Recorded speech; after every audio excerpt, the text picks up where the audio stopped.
the Heart Math Institute has said that while the brain is responsible for sending tons of information, obviously we the brain is essential. We couldn't work without it. But the heart is also a brain. And while the brain sends information to the heart actually responds by sending way more information back up to the brain than the brain ever sent to the heart to begin with.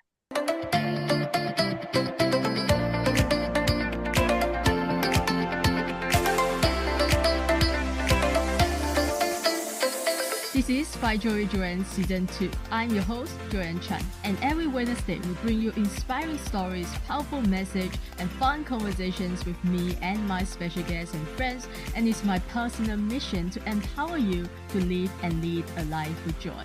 This podcast is for you if you're looking for more joy, courage, passion, and purpose in your life. Now let's dive into today's episode and get ready to laugh, learn, and live your life to the fullest. Our guest today has broken through many generational cycles, including overcoming an addiction to alcohol, and she is an expert in supporting others to create lasting breakthroughs in their own lives. She uniquely applies the ancient wisdom of yoga to enable healing and empowering coaching principles to come alive in her own life and in the lives of her clients. And she's here today to empower you to create new patterns that lead to a life of greater connection, joy, and abundance. So guys, help me welcoming the breakthrough queen, Kacey Kingry. Kacey, welcome to the show. Thank you, Joyan. Thanks so much for having me here. I'm so excited. Yeah, I love our pre-chat. Although it was short, but I just love that already we established the connection. I really love the question that you asked me. So now I'm gonna ask you the same question, right? So why did you do what you do? You know, what inspired you to pursue this path and do what you do today? Oh, such a great way to start. So I feel like my whole life has just pointed me to this exact moment. I've been teaching group exercise since I was 18, which is almost 30 years. And I've been teaching yoga for almost 20 years and practicing for even longer. And I've been through a lot in my life. I've overcome a lot of patterns that I inherited from my upbringing. And I feel like all signs pointed. I've always been a someone who is in service and loves to help people and loves to give to people. And so I feel like through my life experience and just through my interests in yoga and the body and the mind, that all of this has sort of just melded together. There is no plan B. There is no other path. This is just who I am. And it's just part of how I operate in the world. And I truly believe that if each person does their own inner work, if each person takes whatever burden they were born with or built over time, as life conditions us all, if each person were to look at their own burdens and kind of unwrap them and bring healing to them, I think that when we each woke up in the morning and turned on the news, we would see something completely different. So I'm here to start a revolution for the whole world, one person's inner work at a time. And I have seen how doing my own inner work has impacted everything in my life and the people around it. And I just know that when people do their inner work, it ripples out and makes big change.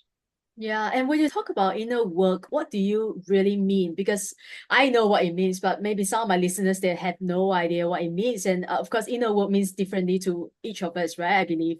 So, and our work is all different, right? We have our own patterns, traumas to overcome, to heal. So how would you define inner work, and how can someone start the journey towards healing and doing the inner work?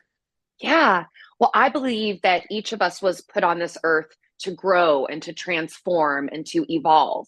And my business is called Lotus Life Coaching. No mud, no lotus. That's Thich Nhat Hanh, the Buddhist monk's famous saying. And so I really hold the belief that everyone in life will get dirty. Things will happen to us that we don't prefer. We are in pain, we suffer, we're disappointed. So that's going to happen to everyone. Everyone in life will get dirty, but not everyone will choose to go deeper into the dirt and examine the mud for its fertilizer and its nutrients and its healing power. And so that's what I believe the inner work is that we're not just going to get dirty and say, oh, I guess stuff happens and we'll just keep going, but Yeah. that we really stop and we learn from these challenges and we let them change us and we let them grow us and we let them inspire us to become the person that we were truly born to be. And so that's what inner work means to me, is that, each of us takes the hurts that we've been given, and that's really what I want to say, is that we can either build our lives from these unconscious wounds that we hold inside in our bodies and our minds, or we can build our lives from our intention, from who we desire to be. We can build our lives on purpose. And when someone does their inner work to heal whatever wounds they're carrying, then they're able to build their lives on purpose instead of out of these fears or unconscious hurts that they hold. And you're right, it looks different for everyone. For some people, it's talking about it in therapy or in coaching. A lot of people neglect the somatic portion, that trauma doesn't just live in the mind; it lives in the mind and the body, and the body and the mind interface in a way that if we can find the recipe, we can unlock that both in the mind and in the tissues. And that's when holistic healing takes place. So yeah, that's what inner work means to me.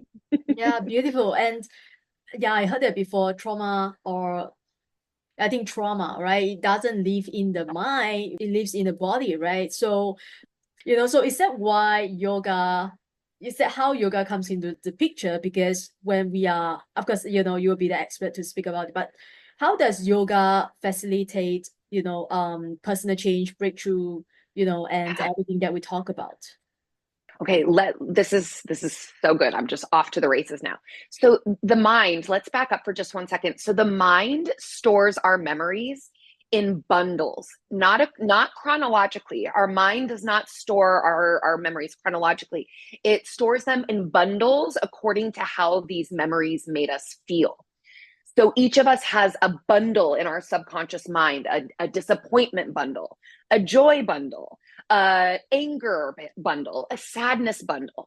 And so that's what a trigger is in my mind. So when something happens in real time that makes you feel disappointed, sad, angry, fill in the blank, then it tugs on that whole bundle.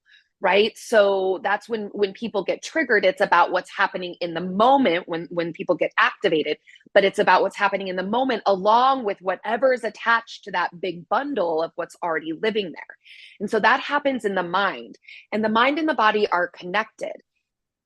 Feeling always follows thought. So when something gets engaged in the mind, it engages the body and vice versa. And the yoga tells us that the body, the soma, the tissues store sensation, they store memory, they store. So when the mind thinks a thought, then it sends a hormone into the body in the form of a feeling. And then if we don't process those hormones, those feelings, that sensation through, then they just stack up in the body and they get stored there. If you've taken yoga, you might hear someone say, your instructor say, a lot of unprocessed emotion gets stored in the hips. And so there's this beautiful book out there called The Body Keeps the Score. And that's very, very true, that whenever something takes place, it gets stored away in the body. And the yoga is a tool for processing. The yoga is a tool that allows us to move the gateway of the body with breath and with motion and with intention. And we can, with the breath and motion and intention, start to unpack that sensation, start to dislodge some of those sensations from these bundles that get stored and tucked away. And when we create space in the body, we don't just become more flexible in our muscles and our tissues, we become more flexible in our hearts, in our minds, in our spirits. And so mind, feeling follows thought, feeling follows thought. It's just a big loop.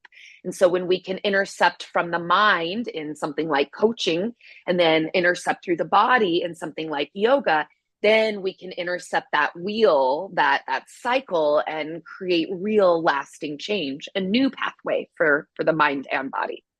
Yeah, wow. I'm just fascinated by everything you said, because like I said, I told you, I've been practicing yoga for a couple of years, and it's exactly what you said, right? I feel so spacious every time I Mm, finished my yoga practice. I just felt, although I didn't want to do it at first, but at the end I did it, right? And I just felt like so good, so alive, and so yeah, that's really beautiful, and that's why I love yoga so much. I will never stop doing it. mm, So you talk about like we store a lot of emotions and a lot of blockages in the hip area, but how about our heart? Because I know you mm. also talk a lot about the heart chakra, and I believe it's the most powerful chakra to me. Like, I mean, so because it's our heart, right? So what can we learn from our, okay, before we move, before we go even further, tell my listeners what is chakra, if they don't understand, and then talk to me about the wisdom of our heart chakra.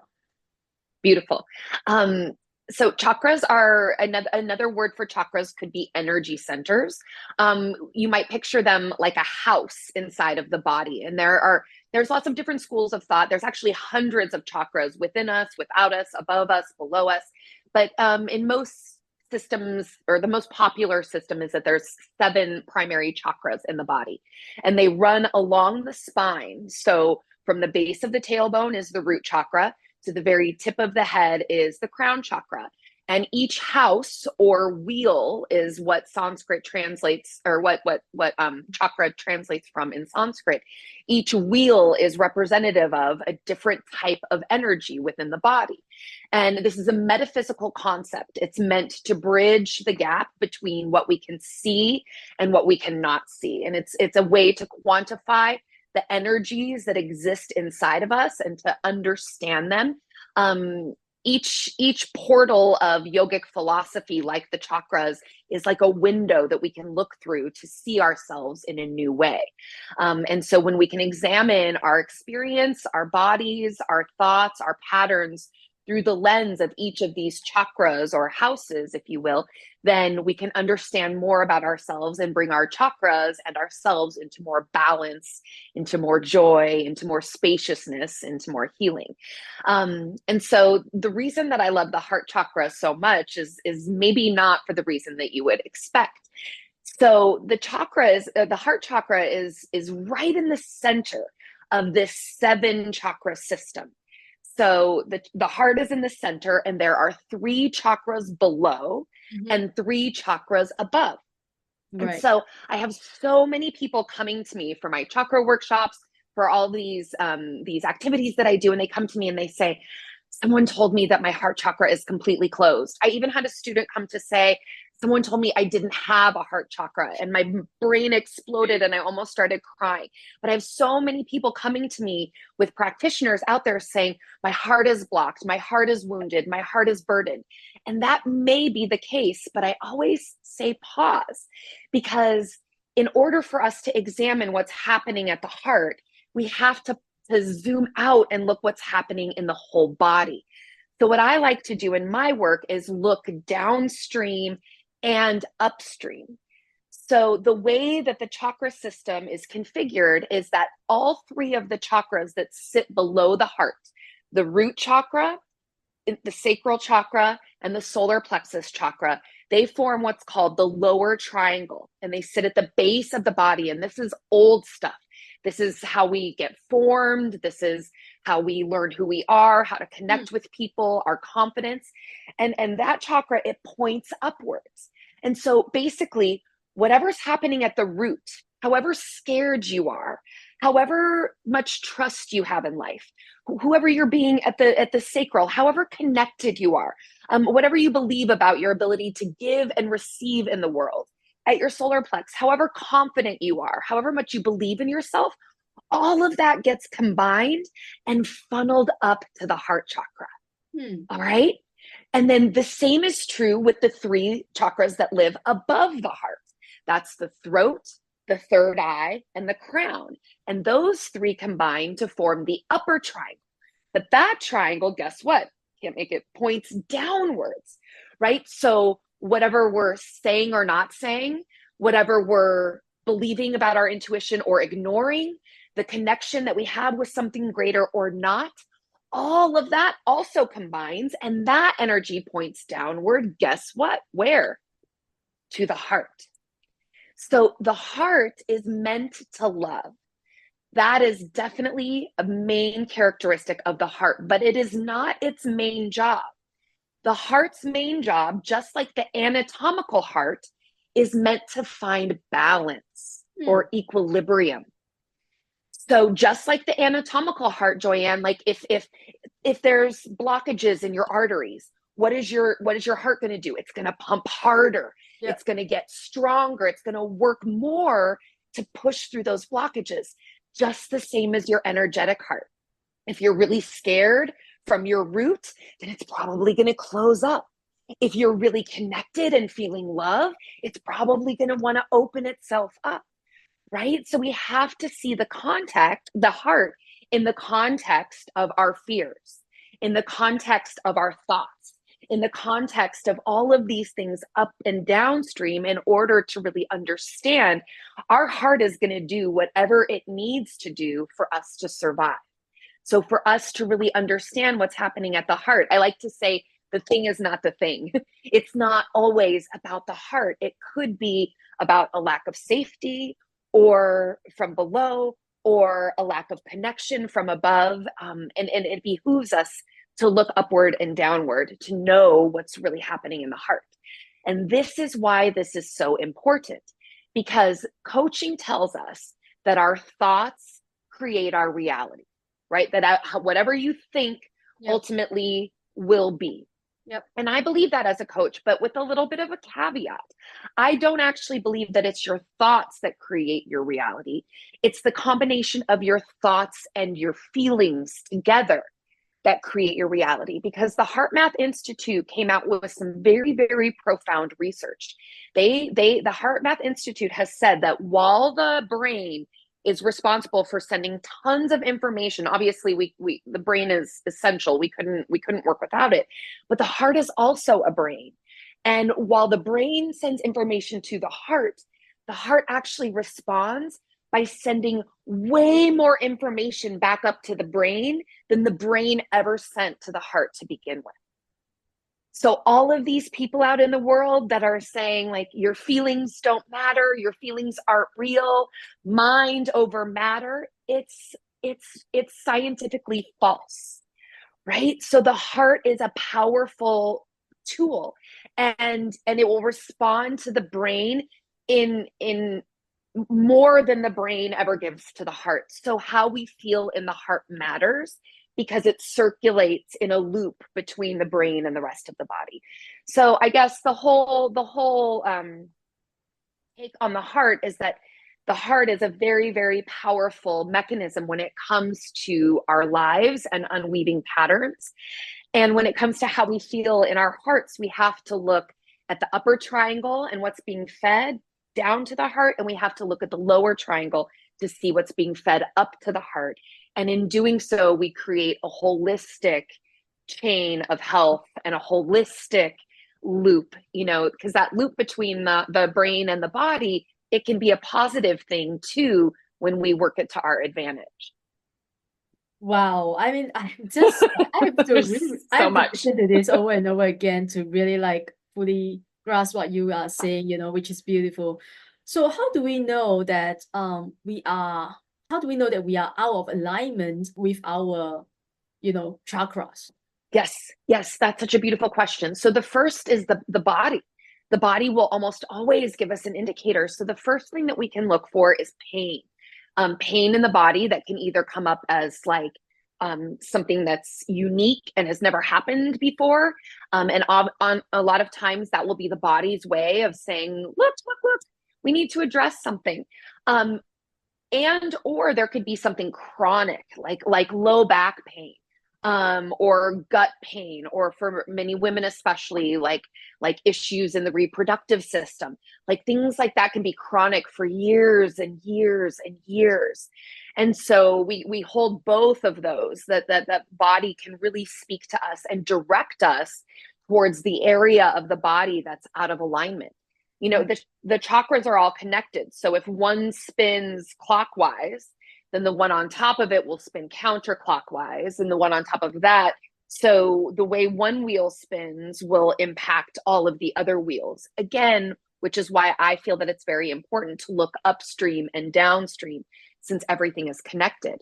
But when someone embarks upon this spiritual path or this spiritual journey through the lens of the chakras or through yoga, when you commit yourself to the study of these 7 chakras, when you know what they're about, when you start to understand more than just on the face value of, oh, the root chakra, it's red and it has to do with rooting. So if I wear red and go look at trees, I'll be balanced. Like when you can start to take it deeper, when you can say, oh, eating in and of itself is a root chakra mechanism because it brings us into our bodies. Walking around barefoot in the grass, really, really communing with nature, just sitting and letting your body be held by Mother Earth.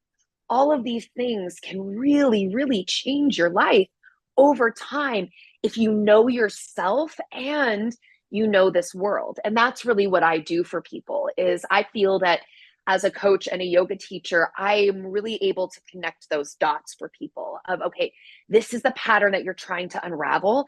Here is the embodiment practice through the lens of yoga, through the lens of the chakras. Here's something small for you to do every single day to just bring more safety to your body.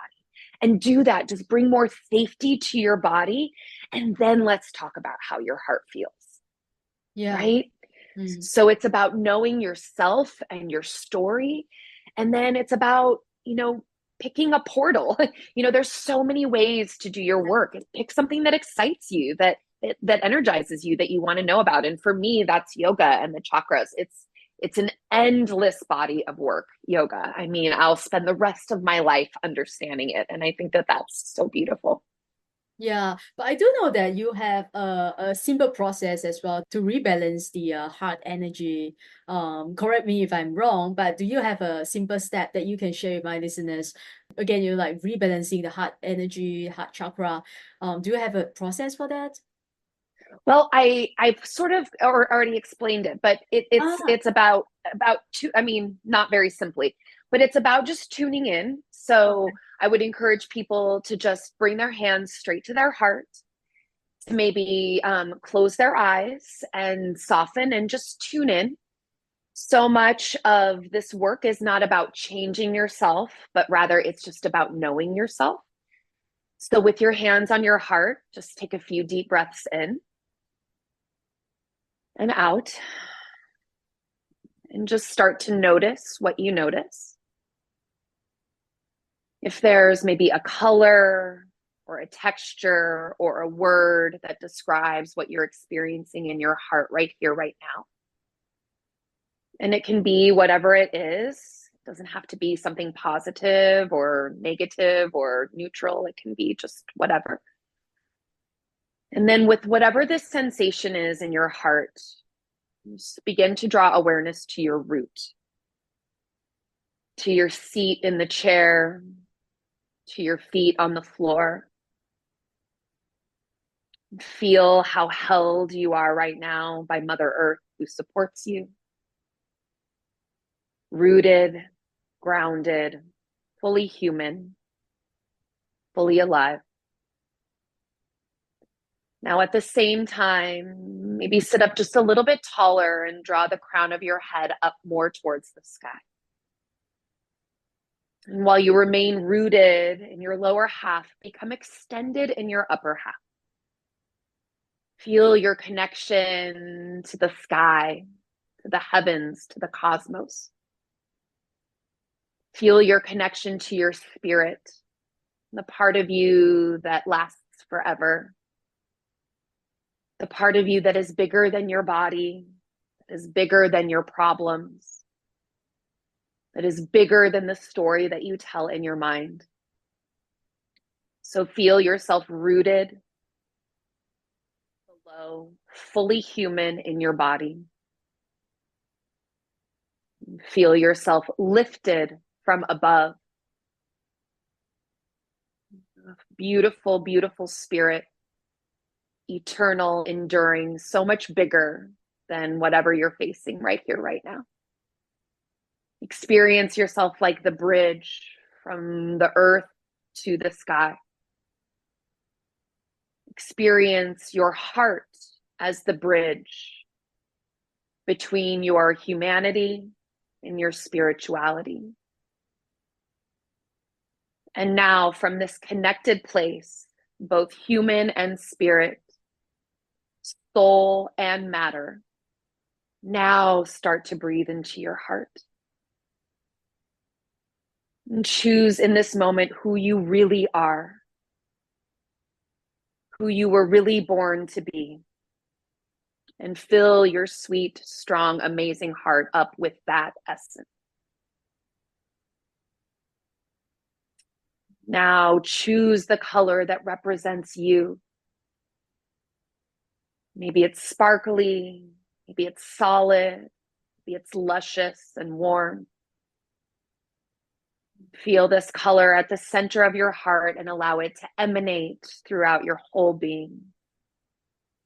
The true you, the real you, the you were always meant to be. Breathe in and breathe out. You can open your eyes as you're ready.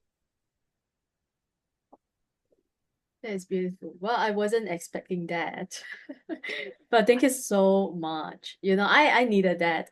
So yeah, I haven't done my meditation today, so Yeah, well, there's a little small something for you. And I think that, you know, when we can remember that we're both human and spirits, that we can remember that we're both a body and a soul, then the heart is just right in between all of that. And when we can come back to all of that in the heart, then it can really change things. yeah, that's really beautiful. So yeah, is that what you do every day? Like, would you call this a meditation, or it's more like, I don't know. You are just the best question asker I think ever. I love it. So I follow the Gene Keys, if you've ever heard of Yeah. school of thought. But in Gene Keys, they teach the art of contemplation. And I would say that I work with the art of contemplation with my yoga students and with my coaching clients a lot. That, you know, there's a spectrum of having an active mind, which I would say so many of us are prone to. We're just always in the frontal lobe, always Yeah. solving problems, you know, always scrolling on our phones. Really active mind is on one side. And then there's the meditative mind, which quote unquote is sort of like an open or an empty or a more blank mind. So there's active, and then there's kind of nothingness over here. And so what I like to do with my students and my clients is that we use the active mind to really clarify the intention, to really understand who we are and what we're trying to accomplish, whether we're in a yoga space or a coaching space. And so we really use the frontal lobe, the active mind, to create that. But then the practice is taking that active mind and allowing the intention to recede back into a softer place within the mind, so that we hold the intention through contemplation. We hold it in the back of the mind, we hold it in the heart and the body, but we're not trying to figure it out or solve it or make it happen. We just hold the intention through contemplation, through the embodiment practice, through the yoga space, through whatever it is. And so I really encourage my clients to hold their intentions close always, and to learn how to filter their lives through the lens of that contemplative intention. That's what I think my secret sauce is taking all of these breakthroughs that we create and then building that golden thread that then touches your life so that it stays with you. I tell my yoga students all the time is that this is meant to take off the mat and into the world. This yoga practice is meant to change who you're being in your life, in your family, in your community. And so I think that's where I really excel, is helping people take these principles that they read about, that they're inspired about all the time, and make sure boots on the ground that those principles then through contemplation show up in their lives. Yeah, I'm so glad that I asked the question, the art of contemplation. I remember one of my friends, he's also very spiritual. He shared with me about this concept as well, roughly, but I wasn't listening. But now it's like maybe it wasn't the time for me to really go and study this, concept, right? The art of contemplation. But I think I'm gonna look into that more, and because now I just find it really interesting, and so yeah, I'm gonna study it more, and if you can share some resources with me, it would be great. But I know you also mentioned that gratitude doesn't always work as a solution. Mm. So can you explain to me why? Sure, sure. And I would recommend Richard Rudd. He's the organizer of the Gene Keys, and he has actually has a book called The Art of Contemplation. Okay. So I would recommend that. Um, okay, so one of my most popular podcast episodes is Yeah. about the difference between gratitude and appreciation.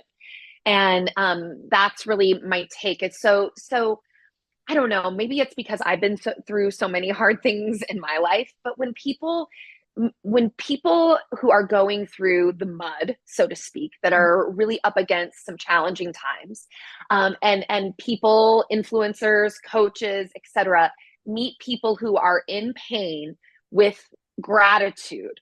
I can't tell you how many clients I've worked with, myself included, that people just want to roll their eyes at that. When people are in pain, when people are struggling, and you tell them to be grateful, and it's gratitude that is the pathway for them to get back on track or get back to a life that isn't so fraught with pain. It can be really, really hard for people to know that the thing that they cannot access is the way back to peace or joy or happiness. And in my experience, that can even push people farther away from gratitude and deeper into their pain. Mm. And so, we talk a lot in the field about concepts like spiritual bypassing or toxic positivity. And we see that a lot in the coaching space. Yeah. Just be positive, good vibes only, et cetera, et cetera. And yoga is not really about good vibes only, in my opinion. Yoga isn't about just being positive. Yoga is about experiencing the full spectrum of human emotions and really not making anything good or anything bad, just being with everything as it is. And so when we're so focused on the positive, we're so focused on like being grateful for whatever crap it is we're going through, it's disingenuous, and it's not really, I believe, what the yoga is asking from us, at least not right away. Positivity, choosing your thoughts, consciousness, all of that is possible, but only after we've processed ourselves. We can't get to gratitude without processing our very real emotions, and usually that doesn't look anything like gratitude. That Yeah. looks messy and angry and tears and snot and punching a pillow and Yeah. all sorts of things that don't resemble gratitude. So for my money, there's a lot of things that need to happen before we get to gratitude. And I'm here to hold space for people in their very real emotions as they make their way towards that. But to just, offer someone gratitude can bypass the very real pain that they're in the moment. So when people are in pain, they need a way to out process that pain. And I tend to steer people more towards appreciation rather than gratitude. And it feels like a subtle, subtle difference because it is. Appreciation to me is something that's a little bit more tactile. Like, what can I appreciate about myself in this moment? What can I appreciate about the flowers that sit before me or the coffee that's in my mug? What can I appreciate about my body just as it is right now? And then how can I use that feeling of appreciation to start to build towards gratitude, towards a more open heart? But in my mind, there's some real steps that have to happen before gratitude. And when we just automatically press people towards that, here's what I really came to say is that in order for any process to work, it has to be genuine. And so Mm. you can't do a gratitude practice just because it's something that was prescribed to you. A gratitude practice will only Yeah. work if you really feel the feelings of gratitude and Yeah. real joy inside as you're writing that list. If you can evoke those real feelings of, gosh, this is so great and I'm so grateful for it. And when people are in pain, they most often cannot do that. And so gratitude becomes just like, well, I'm happy for this. I guess I'm happy for this, but I don't feel happy. And Yeah. then people get upset with themselves because they're supposed to feel happier and they don't. And so I find that just honoring emotions as they are, kind of pointing ourselves towards appreciation, and then build the pathway towards gratitude when people are ready. And then it's a much more authentic and worthwhile experience. Yeah, that was me. I used to do my gratitude Mm. quiz and every morning because I just followed some gurus or social media posts, and everybody talks about that, right? And I did that for a couple of weeks and I realized it wasn't working for me. I wasn't feeling any joyful, any happier, right? So anyway, it doesn't work for me personally. So you talk about emotions, and so how do we in your practice, how do we deal with negative emotions? Because you did mention that emotions, they are neither good or bad, right? But how do we deal with them when they arise? Yep. Yep. So good. So we use words like positive and negative Yeah. because everyone understands those.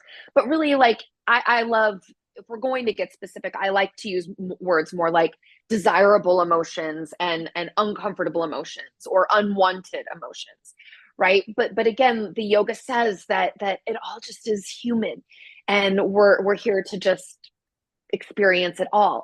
So I believe that we are meant to be conduits for our emotions and not containers. And so, and the science, it pretty much tells us that any sensation that you experience, wanted or unwanted, will most generally pass within 90 seconds or 2 minutes. So usually, if we can just stay with something, if we can just let it move through us, if we can just let the tears come and cry it out and then just meet ourselves on the other side, usually the big wave of emotion will be over in a minute or two.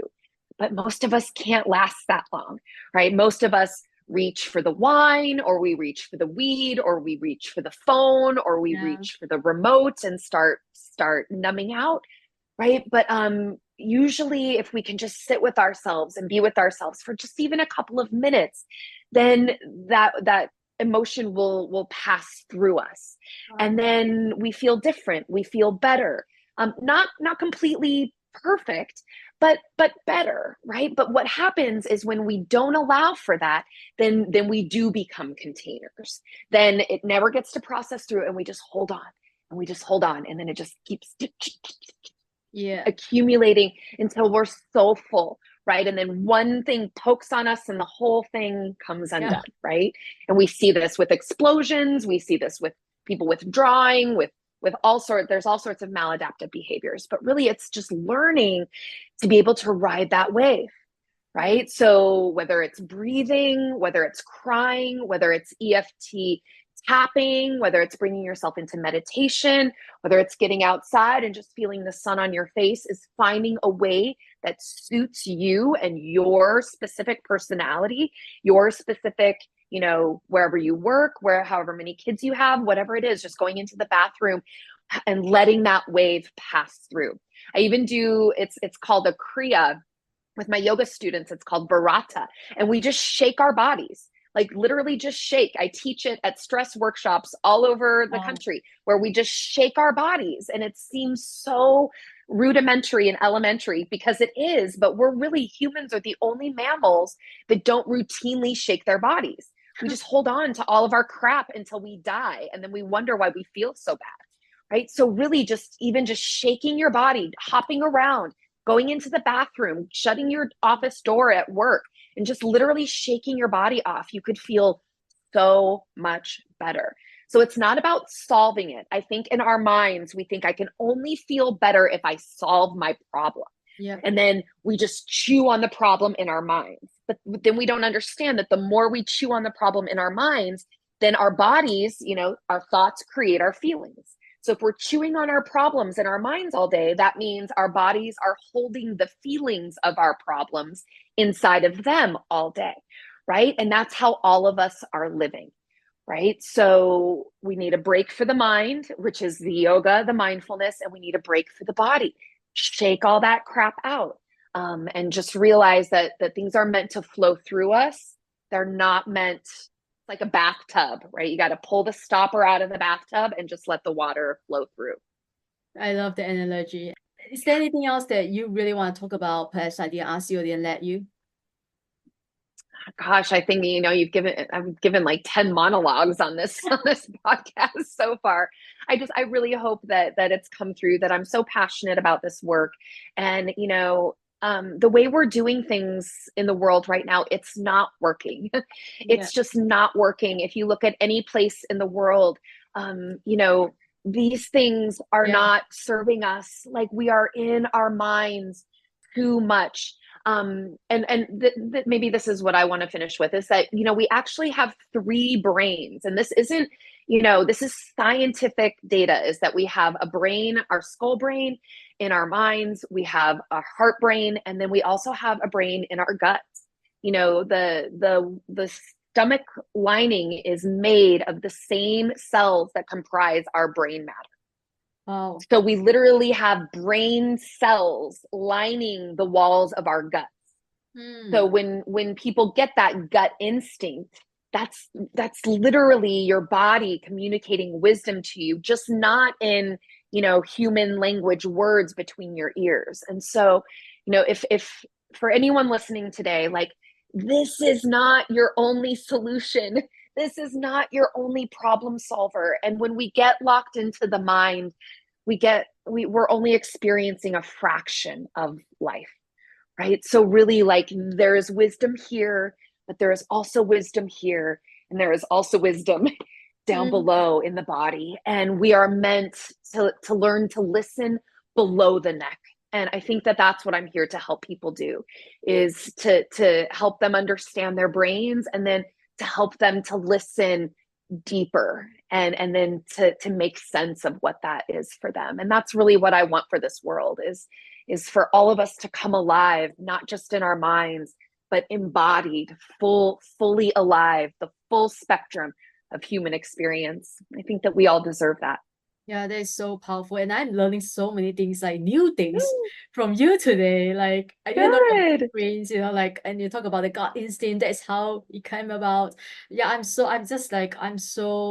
grateful. I appreciate you so much for coming to our show today. Tell my people where they can find you. If they want to work with you, where is the place to send them? Yeah, if you just go to my website, it's www.lifecoachingbylotus.com. You can sign up for my newsletter. When you sign up for my newsletter, you will get a freebie. There are 7 chakra videos when you sign up for my newsletter. It's a free intro to the chakras. And once you get on my newsletter, once you're on my website, you'll see I have a Patreon community that's only $5 a month. For less than 1 cup of coffee, you can get tools for the journey that you will actually use. I have my podcast. It's called Doom and Bloom, wherever podcasts are you can listen to. And you can go onto my website to find more about my group coaching, Awakened Authenticity, and also my one-on-one coaching. So if you just go to Life Coaching by Lotus, you'll find it all. Yeah, for sure. And thank you so much for sharing so abundantly with our listeners today. And I'll put all your links in the show note below. So guys, I know you love today's episode because you are listening to the very end.